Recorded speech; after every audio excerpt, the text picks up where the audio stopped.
comment se reconstruire après un abus. Et je vais essayer d'être le plus concis possible pour que ce soit clair pour toi. Donc, si tu veux savoir comment te reconstruire après un abus, la première chose, c'est comprendre comment est-ce que tu es cassé, comment est-ce que cet abus t'a, entre guillemets, cassé. Parce qu'en réalité, il t'a pas cassé, mais je vais t'expliquer après. Donc, ça veut dire, où est-ce que tu as mal? Où est la blessure? Où est la fissure? Où est la douleur? Moi, j'ai travaillé sur des milliers de personnes qui se sont fait abuser.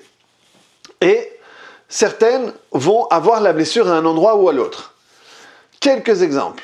Certains vont utiliser des images, vont se souvenir des images de l'événement réel ou que, sans se rendre compte, elles ont construites.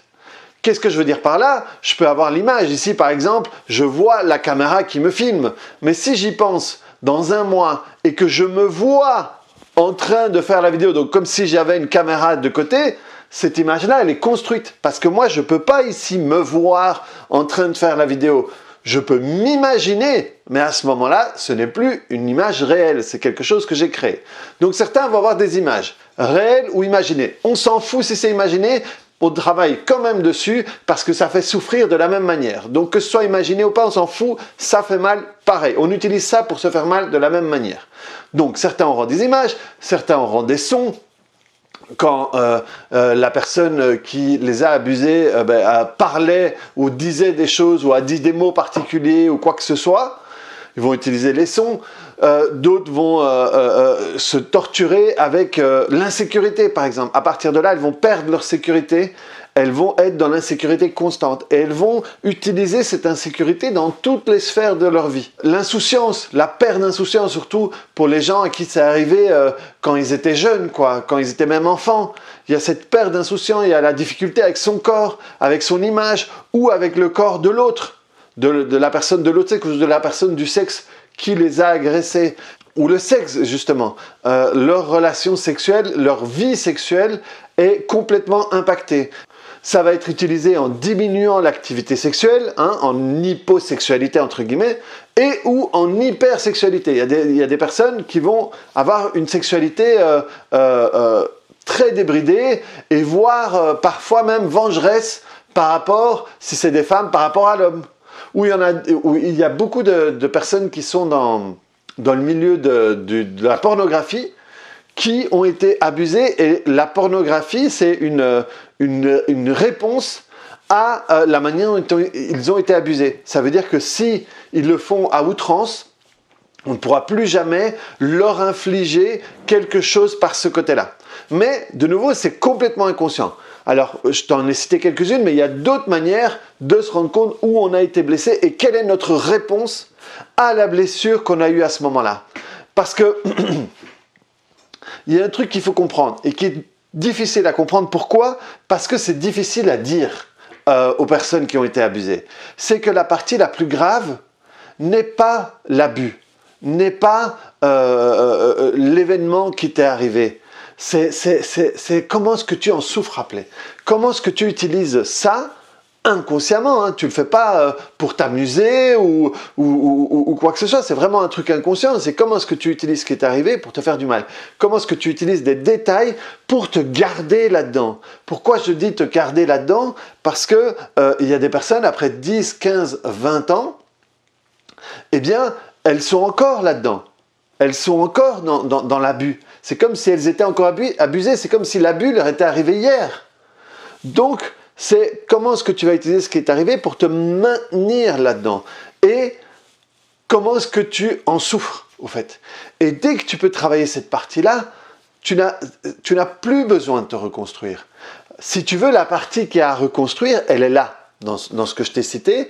Et comment est-ce qu'on reconstruit ça? En faisant la paix avec ces parties-là, en travaillant sur l'émotion connectée, en travaillant sur les images, en travaillant avec la manière dont tu arrives encore à te sentir dedans aujourd'hui. Et c'est ça, finalement, te reconstruire. Parce que dès que tu as fait la paix avec tout ça, tu n'es plus dans la blessure, tu n'es plus dans la cassure, tu n'es plus dans la douleur. Et si tu n'es plus dans la douleur, tu es simplement plus dans la conséquence de l'abus que tu as vécu. Et ça a l'air simple comme ça, mais quand tu sais comment faire, quand tu as les bons outils, c'est quelque chose qui peut se faire rapidement. Je peux te dire ça avec tellement de facilité, c'est parce que je l'ai fait des milliers de fois. J'ai travaillé des milliers de fois avec des personnes qui étaient là-dedans. Et moi au début et elles par la suite ont été surpris de se dire « Putain quoi, je suis resté là-dedans tellement de temps et en si peu de temps, c'est terminé ».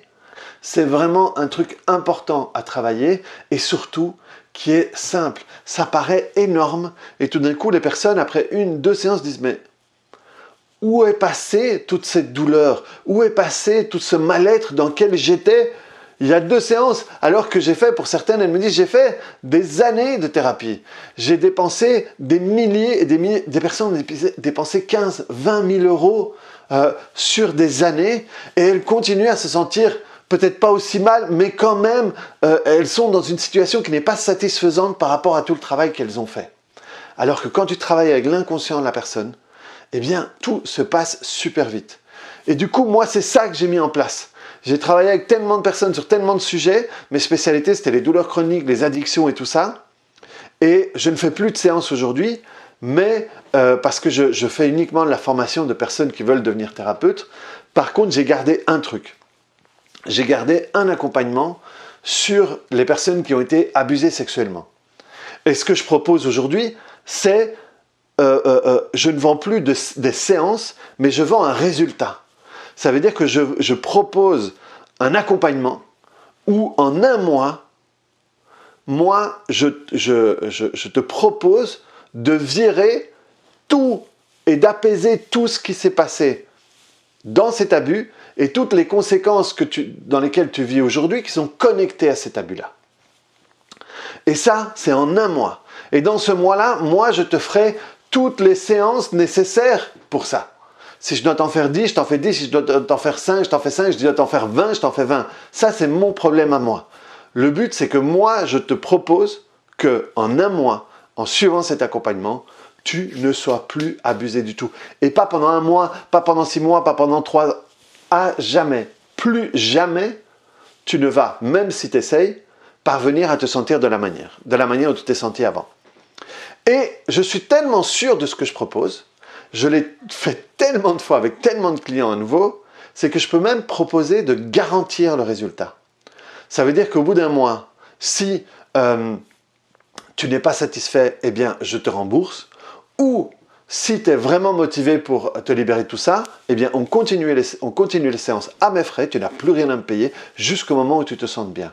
Mais honnêtement, jusque maintenant, je n'ai jamais eu à faire fonctionner la garantie. Donc voilà, si ça t'intéresse, tu as le lien ici en dessous, mais surtout, si tu veux, ce que je veux, c'est faire passer le message que tu peux te sortir de là. Tu n'es pas obligé de rester là-dedans. Vraiment, une autre vie est possible. C'est cet espoir-là, je veux que tu aies en regardant cette vidéo. Si tu veux le faire avec moi, très bien. Mais si tu veux le faire autrement, super. Mais surtout, ne lâche pas l'affaire. Continue, parce que tu peux te sortir de là. Ensuite, si tu veux en savoir plus, je t'invite à voir cette vidéo-là sur combien de temps pour te remettre d'un abus. Ça va te permettre de renforcer aussi ce message-là pour que tu puisses comprendre des choses différemment. Je te parle de la même chose, mais d'un autre angle. Comme si on avait un cube et on tourne le cube et je te parle de cette manière-là. Parce qu'il y a tellement de choses qui sont dites sur tout ça, qui sont fausses et qui ralentissent ton travail, ton bien-être et le fait de te reconstruire justement. Allez, salut!